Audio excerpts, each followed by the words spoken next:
tujifume.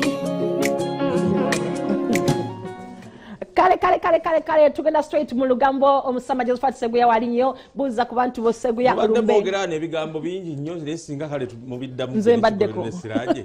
mama balamusizza nnyo mbwera era bango ba mu seminar oli agambye muri church reject anti kati bango ba mu seminar bwe najja ate nze mutuukirivu ate tulyaganye kali mulwaki mwogera bingi mama seminar yo gonna dala nyenga seminar embatumidde nnyo ku lwomukaaga gyabadde tukuza emyaka myaka 10 gigenda kwera 24 next year naye ku lwomukaaga babaddeyo seminar edde n'okutongoza ebijjaguzo ebyaluli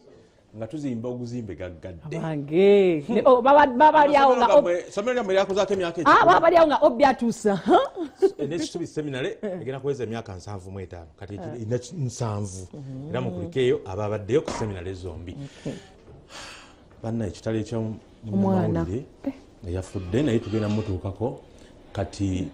mpozi katusooke bannange ekisiibo byegasse bizinesi z'abantu ziri wansi ne Katonda naye anyiga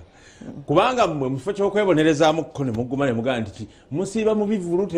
kati waliyo ekivulu ekyadde muteteezi maama omanyi goyinza okulaba abantu nga weebali tulage ku kivulu ekyo mukulu odolowooza nti naye baba tebaliiwo kakati bebo mpozi ekyanyumiddemu ono oba haji oba muki omusajja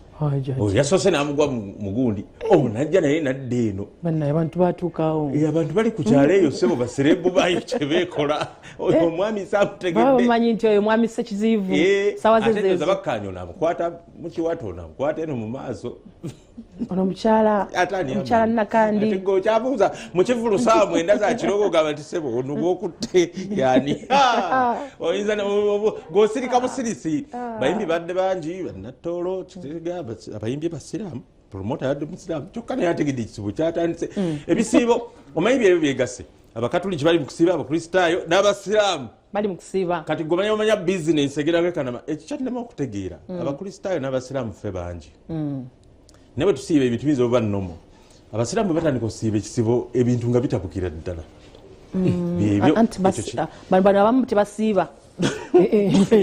bano abamu abaffe abamu tebasiiba seekyoza kambategeeza mazima temutegeera bisiibo bwe tusiiba naddala bife abakatuliki ate temututegererako ddala oli yagenda naga nti mwosiiba kasooli omwokye n'oli omufumbe wabula bannange ayakyogera kale namukyawa nnyo temutegeera bintu byabannammwe katusooke tulabe bwe bakolima ekisiibo basazisa bizinesi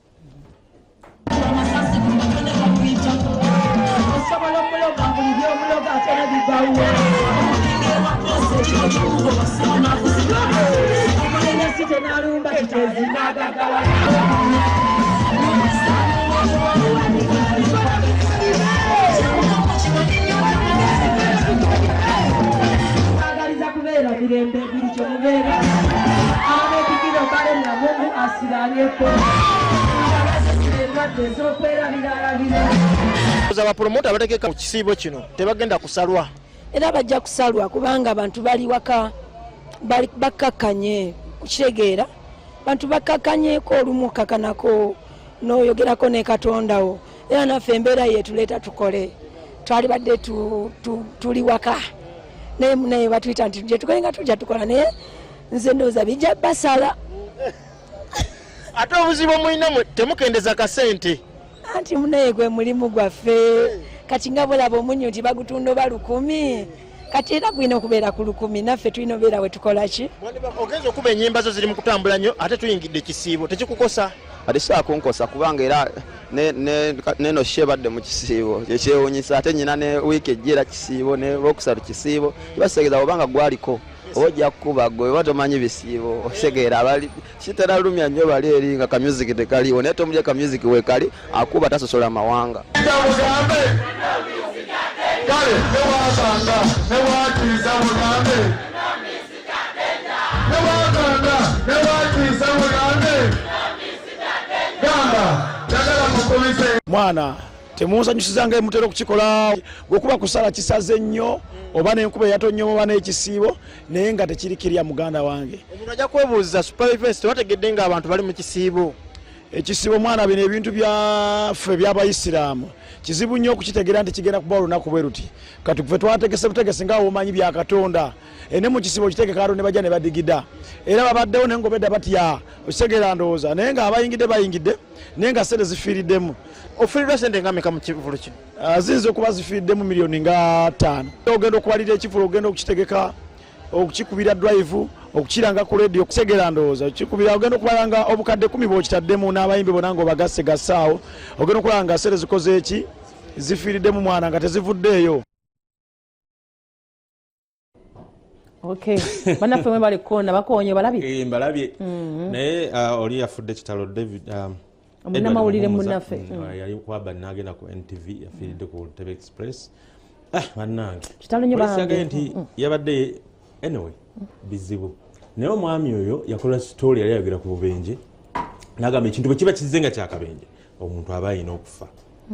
Okitegedde ate naye ne kituukira ddala nga bwe yayogera Mukama Katonda tusaasira abenjuye n'abantu abalala bangi naye Ntebe Express nayiseeko eggulo bannange ekintu kye twayogera wano baakikoze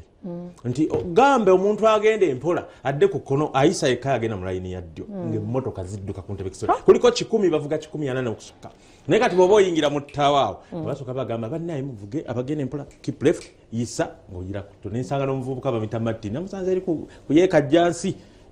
nasanyukira nnyo empisa ziri ku Ntebe Express okwo kubakolako mwebale kale basebo ne banyawe tubageza wiki esinga bwe kiwe tubalabise era nga tandika saa 12 ovuga ekyenkya mu maaso eyo eponga tanze tugenda kwa tandika saa 12 n'ekitundu beera mulabe ebigenda okubaamu ebyakabi bye tuteeseteese atubaza crew ekola nga togiraba ku kamera kuliko Nansubuga alina crew ye wogenda mu control room waliyo Dennis Mukisa waliwo social media ate munaffe ayitibwa Namwanga Margaret tubeebaza producer Justin Nakagwa. A very good morning. Olugambo mu kyenkya. Mami love. Ekoleddwa n'obutundutundu